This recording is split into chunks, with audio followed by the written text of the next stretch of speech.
In this edition of the Red and Blue Political Roundup, the White House says it has ordered former counsel Don McGahn to refuse a subpoena from the House Judiciary Committee. The subpoena had requested documents related to the Russia investigation. Meanwhile, the committee's chairman, Jerry Nadler, is meeting with the Justice Department to discuss obtaining a full, unredacted version of the Mueller report.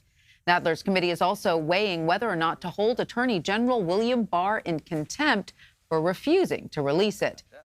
Let's bring in Kevin Cirilli now. He is the chief Washington correspondent for Bloomberg News. Hi, Kevin. Great to see you. Why is the White House ordering McGahn not to cooperate with a congressional subpoena?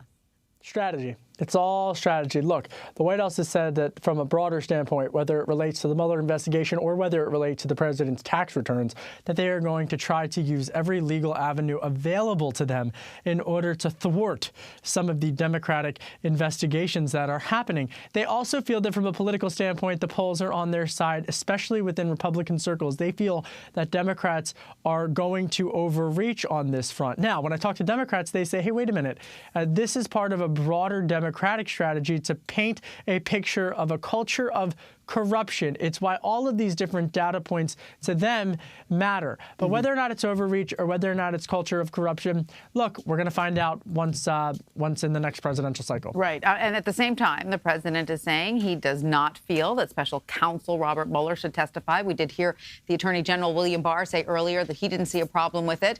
Here's what White House counselor Kellyanne Conway had to say about that. Let's listen. The president's position is very clear. He has said that there's no reason to testify for somebody who has already issued a 448-page report that's public. Is Mr. Mueller going to go to Capitol Hill and say, oh, you know what, I forgot, milk, butter, eggs, indictment, crime? He's not going to say that. There is no criminal referral.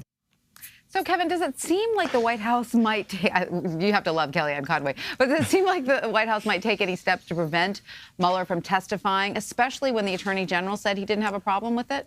Well, that's what I find so remarkable here, is that the president had originally said he himself had no problem with it. And then, of course, the tweet on Sunday comes and the president says that he does have a problem with it, that he doesn't think that Bob Mueller should, in fact, testify. Now, I think what's interesting here is it sets up an interesting dynamic for Attorney General William Barr, because at the end of the day, he works for President Trump, but he also has oversight over Bob Mueller.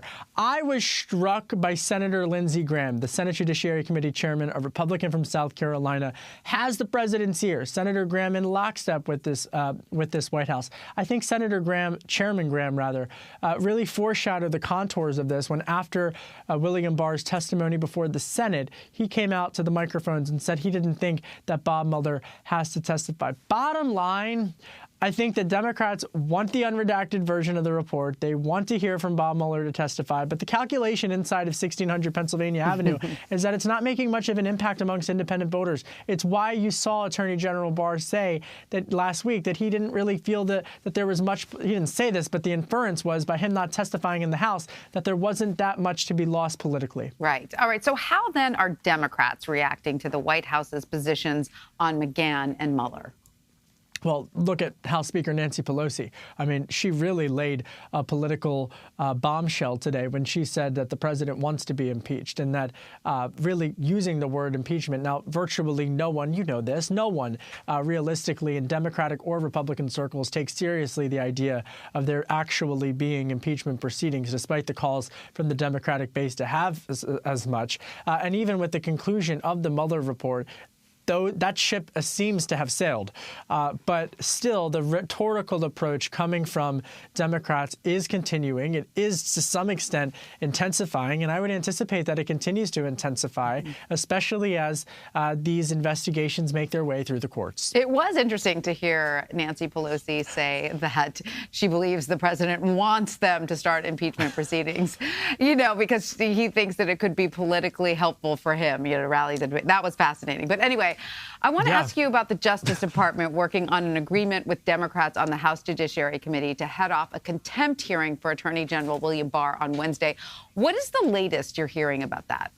Well, so it's two things. First and foremost, there's this back and forth between Chairman Neal, for example, and administration officials as they correspond with letters versus the abrupt Twitter cable news cycle rhetoric that comes out for all of these. Attorney General William Barr made the calculation, as we've reported, that he did not need to testify before the House last week because he didn't like the procedurals in terms of how Democrats, the Democratic Control Committee, were arranging that. He didn't feel comfortable with staffers being able, or counsel being able, to ask him questions. He thought really it should only be lawmakers who are able to ask him questions. Now there's this new back and forth about whether or not he'll testify. I think from AG Barr's perspective, he doesn't need to prove that he has any problem speaking publicly because he's spoken out so frequently, whether it's in a 4-page memo or in congressional hearings. So I think now it's just in the political sphere. But when I talk to Republican strategists, when I talk to Democratic strategists, all of them agree. They don't agree on much, but they agree that these conversations have not significantly moved the needle one way or another. Right. Well, I'm going to switch topics now. Yes. Trade talks with China. Now you're talking my neck of the woods. As you know, then, they are set to resume Thursday. And over the weekend, President Trump threatened to increase tariffs on $200 billion in Chinese goods from 10% to 25%. That's a big jump. So what can we expect to come out of these talks now?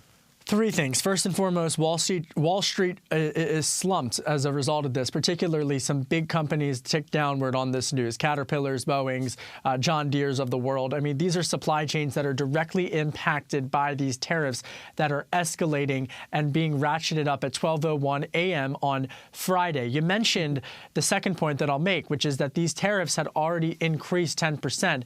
And so the president is increasing that threshold to 25%. Mind you, in the trade negotiations between the world's two largest economies, the U.S. is not even discussing walking back any of these tariffs on any potential agreement, but rather saying that these are just going to increase. This comes as Chinese Vice Premier Liu He is set to arrive in Washington, leading a Beijing delegation on Thursday and Friday of this week to meet with Treasury Secretary Steven Mnuchin, U.S. Trade Representative Bob Lighthizer, and notably President Trump. So whether or not they can get to some type of a deal, we should know within this week. The third and final point that I would make is, why does this matter? Well, it matters, of course, for folks who have retirement savings, who have stock options in those companies that I alluded to that are the crux of a lot of people's retirement savings that are impacted by this. It matters in terms of how the Fed, the central bank, the Federal Reserve will factor in all of this economic uncertainty into forecasts of